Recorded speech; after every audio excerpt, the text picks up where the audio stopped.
What if the difference between a forgettable talk and a career defining moment isn't more polish, but more presence?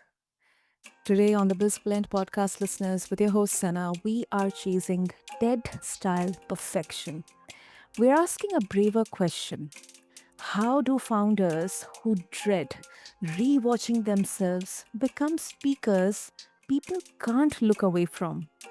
Our guest, Tom Elliott, corporate event host, comedy magician, and public speaking coach, has lived on both sides of the stage light. He helps leaders move from showman to speaker, less shtick, more substance, less anxiety, more audience connection. So, if you pitch, lead, or teach, this is your upgrade, listeners. So, let's get practical, human, and a little bit brave. So, Tom, welcome to the show, and it is an absolute honor to have you here with us. Hi, Sana. It's great to be with you. Thank you so much. Ah, superb. Okay. Okay. Tom, let's try to first understand, the persona versus presence debate here. Now, you help leaders build a likable stage persona. How do we do that without slipping into, like a mask, like a performance mask that could feel fake, like a facade? Sure, really good question. So my Mm. background is, as you mentioned in your introduction, that I came from doing comedy and magic, and I still do that. And I like comedy and tricks, entertainment. And Mm. the thing about entertainment is that when I was back at school, I got into acting and kind of musical theatre. When I started Mhm. doing comedy and magic, I soon realised that I was actually trying. I didn't want to be another character. I wanted to be Mhm. myself, but that needed to work within the context of doing comedy and magic. And it's a little bit like when people go public speaking, they Mm. quite often they get up on stage and it's like they feel the pressure, whether consciously or subconsciously, they feel Mm. the pressure to become someone, maybe more extroverted, Mm. uh, maybe more interesting or whatever, or more charismatic.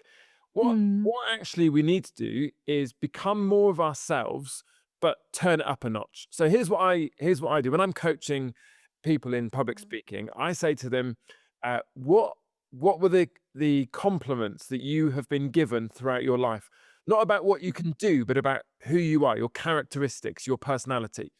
And so to give you an Mhm. example, Sana, when I was young, right through to the present day, actually, if I'm Uh-huh. with friends, particularly if we've been overnight somewhere, let's say we've been on holiday, or let's say when I was younger, it was if we went to a youth camp of some sort, or a school Mhm. trip or something like that, and we'd stay, and people would say to me, normally at breakfast, they'd say, "Tom, you have so much like energy and positivity for this time of the day," or they Mhm. refer to me as some positive, like energetic, kind of enthusiastic kind of person. Now, Mm. don't get me wrong, Sana, I'm human being as well, um, Yeah. but this was a compliment that has come back to me through and through, like regularly throughout my life, and I've used that, and I've said, okay, so that's how people see me. But also, the thing to note is, quite often, what people say about us in those situations is what they like Mhm. about us, and so Mm. what I say to people is think about those compliments that people have given you throughout your life, not about what you've Okay. done, but about who you are, and use Mhm. that to frame who you are on stage. So when I jump onto stage, Mm. I am all those things. I'm pretty Mhm. positive, but I'm also Mhm. enthusiastic, I'm energetic, and I come not as some persona, not as some character of some kind. Of course, you can do that in comedy, but in this situation, I come on as myself, Uh-huh. but I turn up the positive characteristics that people like. I turn it up by 10%, and I'd encourage anyone to do the same. Mm. Mm. I love that, Tom, because it speaks about simplicity and like being in your own element, being yourself, as you said. Absolutely.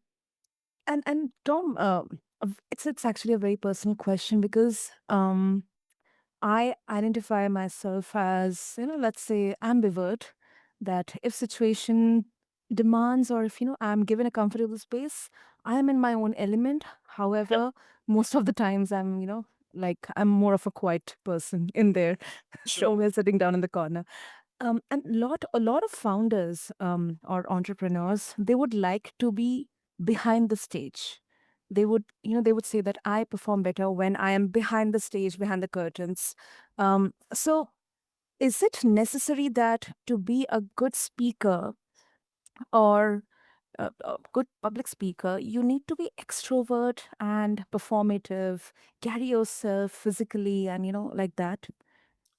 No, I don't think you do. Okay. Here's the thing. I think you can be an introvert, and but the thing is, it will be a little bit more exhausting for you. That's the thing to Mm. bear in mind. So I'm a bit like you. I sit slap bang in the middle between introvert and extrovert. Uh, Uh-huh. so I love my job, and for two reasons. Number one is I get up on stage and I get all of the extrovert isms that I need. Right, I get all of the energy from people, the laughter, the fun, the interaction. I get all of it uh, in a massive lump sum, if you like, and then I get into my car and I've got a 3 hour drive home on my own. And sometimes I extend it just because I'm enjoying that time on myself. And and so I'm slap bang in the middle. And what you need to learn to do is, as an introvert, is Mhm. just to, it's again, it's not about being someone else. It's not about trying to be an extrovert, but it's knowing Mhm. that in order to captivate an audience, you're going to have to turn up that notch quite a lot on who you are. You need to turn up Mhm. that energy, turn up that um all of the enthusiasm you have for what you do, you need to make sure that conveys to the very back of the room and the person sat at the Mhm. back. And so it will just be a bit more exhausting for you. But it doesn't mean Mhm. that you need to be full on extrovert, loving all the attention, love it. It just needs to, for that moment when you're giving your keynote, you need to give it Mhm. all that you've got. Absolutely. Absolutely. And Tom, comedy is subjective. Um, People maybe in some in particular country or region, they will find a joke connecting, resonating with them, and maybe people in some other place they wouldn't connect with that. Sure. How do you draw the parallels between the world of comedy and stage performance with public speaking, that too in a very entrepreneurial arena?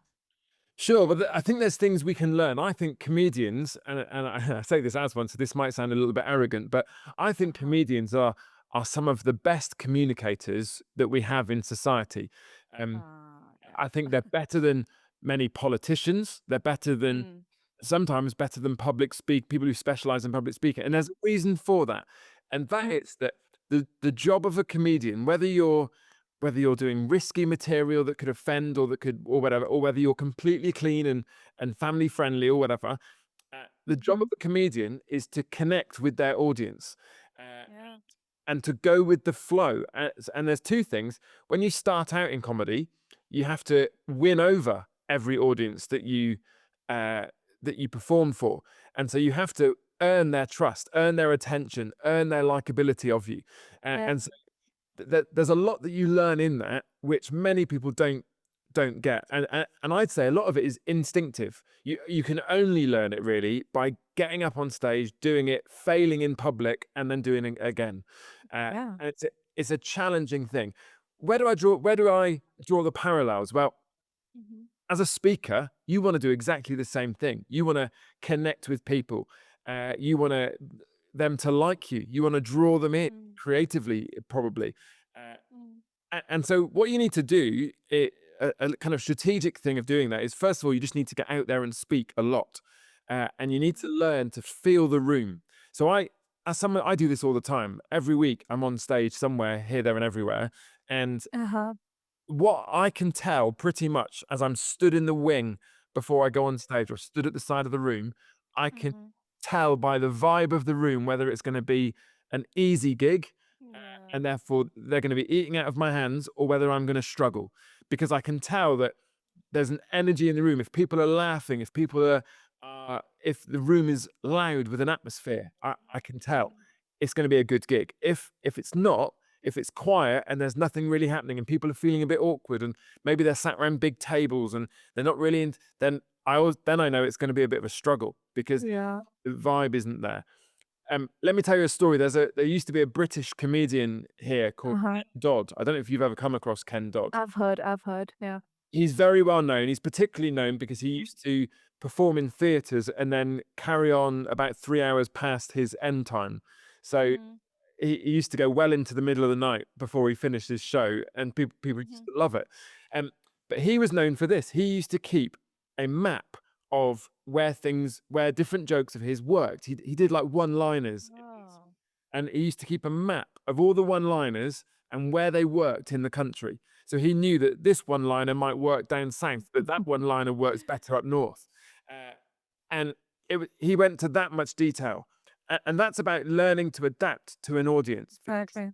In his head, he knew if I'm going down the south of the country, these are Uh-huh. these are the jokes I can get away with and work. If I'm going up north of the country, then these jokes aren't going to work as well, but these ones will. Uh, and I think in the same way, speakers can learn to adapt. I mean, that's extreme, but speakers can learn to say, okay, who are my audience? How are they engaging? Are they Exactly. engaging with stories? Are they engaging with the creative prop that I've brought? What are they engaging with? How are they relating to me? And how can I adapt my presentation accordingly? Wow.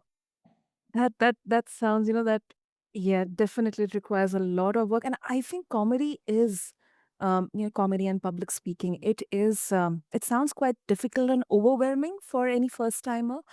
But I also would agree with you, Tom, in there that, when you get to do gigs or maybe a lot of public speaking experiences, then you kind of get an intuition, or kind of get an idea that what kind of response will I get from this particular audience, or the people over there in the auditorium. And I think sometimes, it really, really, I think I've seen comedians doing crowd work.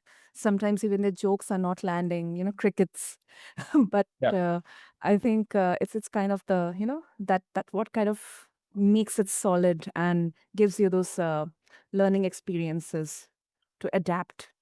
Yeah, absolutely. I mean, the way to get good at comedy, and I would say the same is for keynote speaking, is learning to fail in public and get up and go again. You have to be resilient enough to fail Hmm. miserably, know that you failed, live through the failure. I've got so many stories to tell of this, Sana.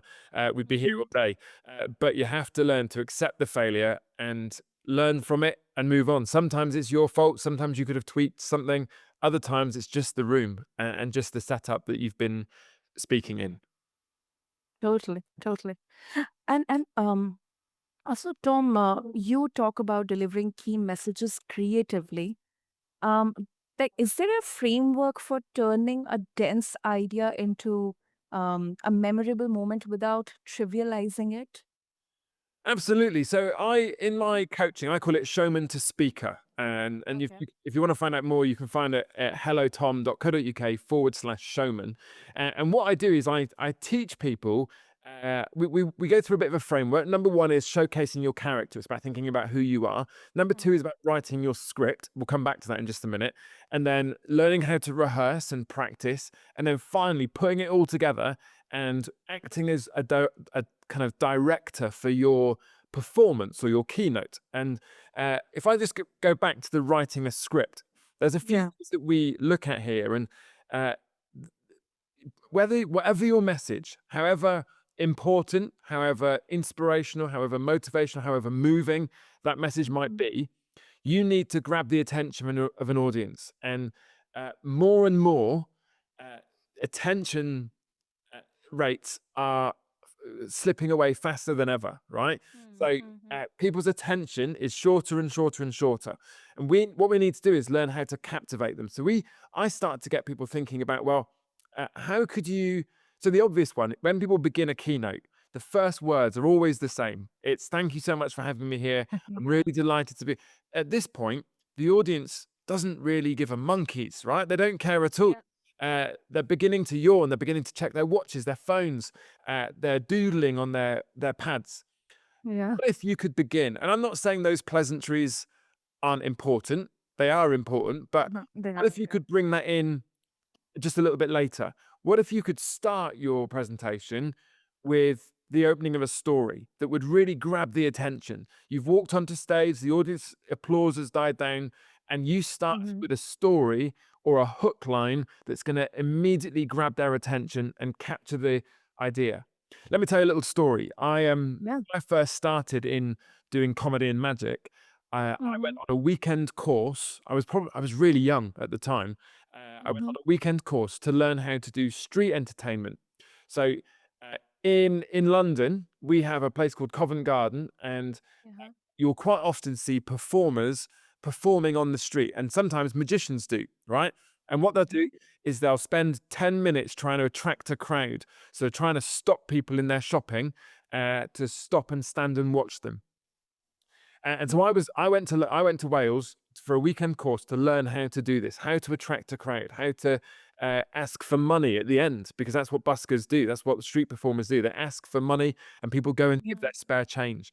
I've seen it in London. People go and give hundreds of people go and give £5 notes, £10 notes uh, at the end of these street performances because these guys have polished how they do it.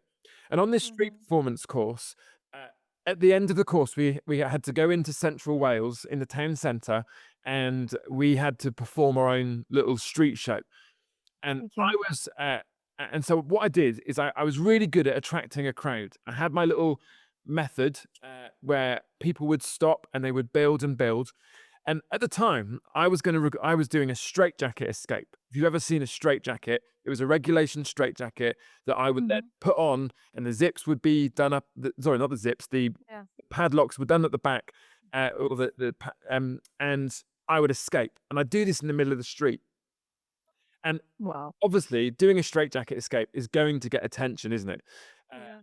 and it did. Every time I put it on, as the straps would be being done up at the back, people would gather, and there would be 50 people, 100 people, 150 people, as they stopped to watch me escape from this straitjacket. But the tutor of the course came up to me when we were working on it, and he said, "Tom," he said, "you want to get as many people in the room, oh sorry, not in the room, in around surrounding you by the time you do that straitjacket. So here's what to do." And he said, "Tom, at the beginning, you're going to do the straitjacket at the end of your street performance. So, but at Mhm. the very beginning of that street performance, I want you to shout and show about the straitjacket." Because he said, if people Mhm. hear the word straitjacket, if people see you waving a straitjacket around, they're going to come and they're going to watch. So he Mm. said, right from the beginning, show the straitjacket, wave it in the air, shout about it so that it captures people's attention. Then do something else, but keep referring to that straitjacket. Every now and then, just mention that you're going to do a straitjacket escape in a moment. Uh, and every time Mm. you mention it, every time you show it, are stopping, people are gathering. And then I Mm. got to the straitjacket and I put it on. Someone does up the straps behind me, and Mhm. Mario, the tutor, said, "Tom, this is the point at which you now need to ask for money. You haven't escaped from it yet, but you're stood there strapped up in a straitjacket." He said, "This is the point at which you ask people to give their money because no one's going to leave until you've escaped from that straitjacket. So if you're asking now, this you've got their full attention." And so that's what I did. And then I would do my straitjacket escape, and everyone would go wild. And of course, that in itself causes more intrigue about what's just happened. Uh, Wow. Now, here's the thing. What if you translate that to your keynote speech or your presentation?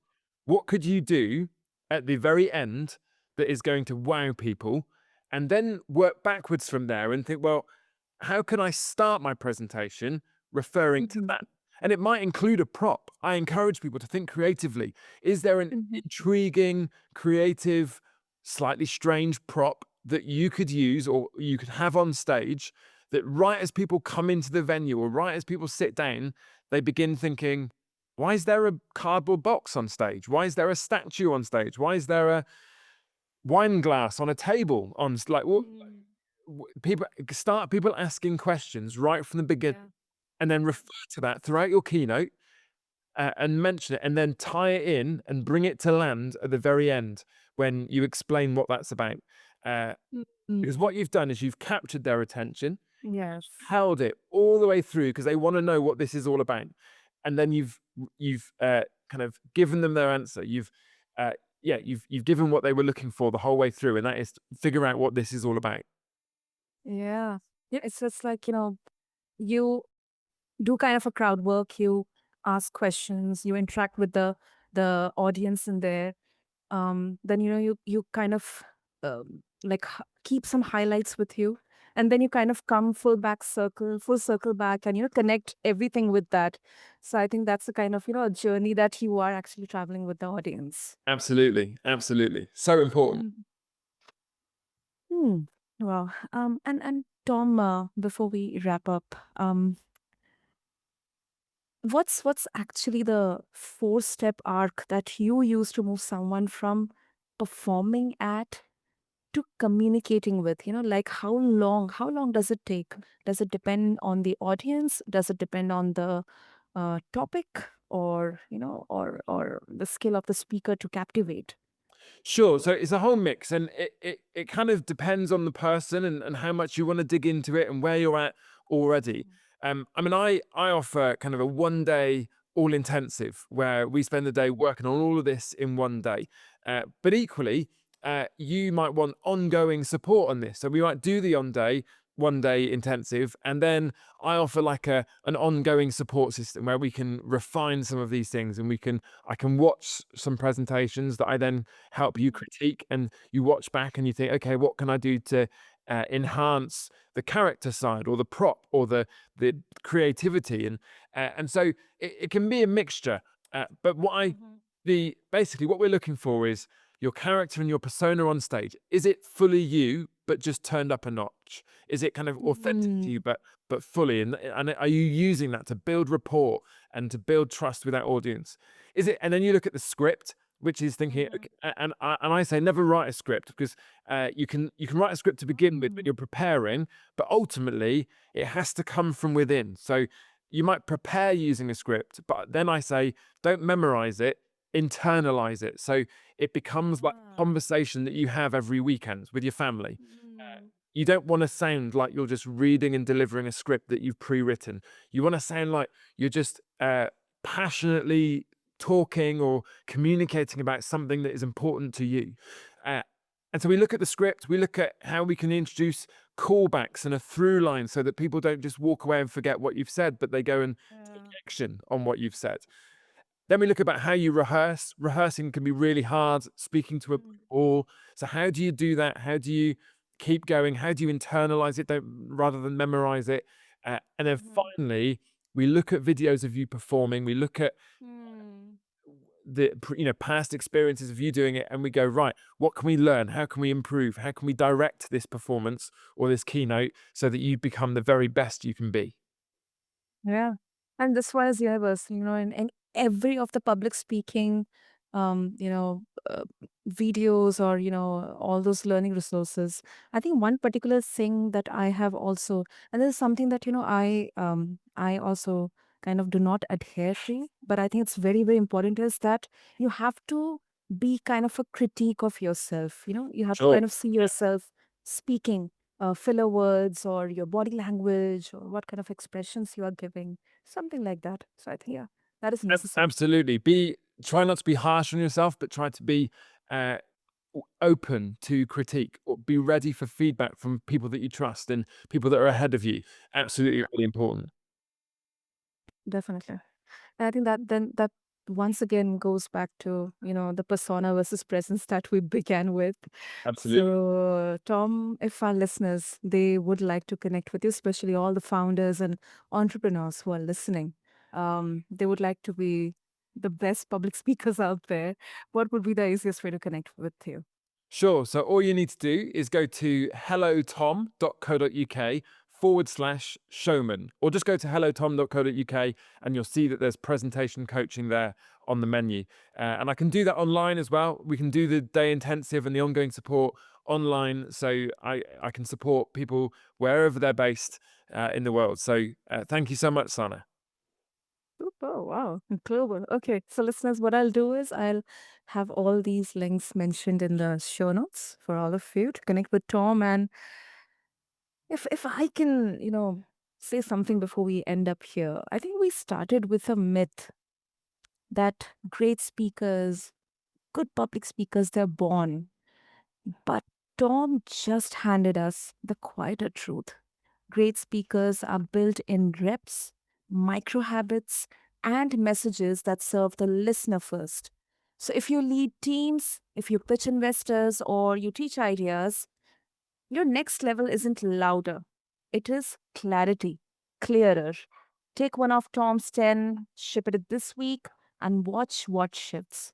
More eye contact, more inbound invites, less filler words, more we heard you. Until then, this is BizBlend. I'm your host, Sana, and I encourage all of you to speak with courage, design for memory, and meet your audience where they actually live inside the moment. See you next time.